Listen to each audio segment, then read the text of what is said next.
Kuberekwa kwangu, kukura kwangu kwaisava kungwara kwete kuva zvandiri nhasi ayewa ndinotenda. Kuberekwa kwangu ini kukura kwangu kwaisava kungwara kwete kuva zvandiri nhasi ayewa ndinotenda.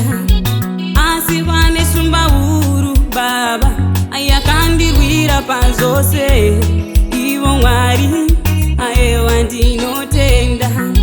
Pane murwi mukuru Jesu akandirwira pazvose, ivo Mwari ayewa ndinotenda.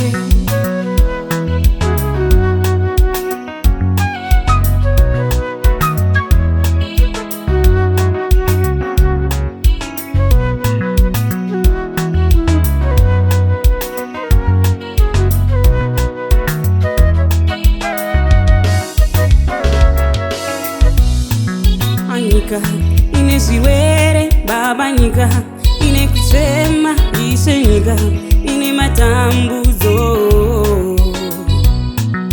Nyika ine zviwere baba, nyika ine kuchema Ishe, nyika ine matambudzo.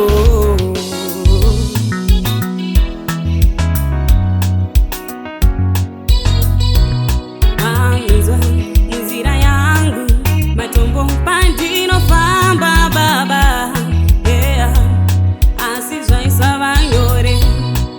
Inzwa munzira yangu matombo pandinofamba Jesu ndakunda, asi zvaisava nyore.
Kurongerwa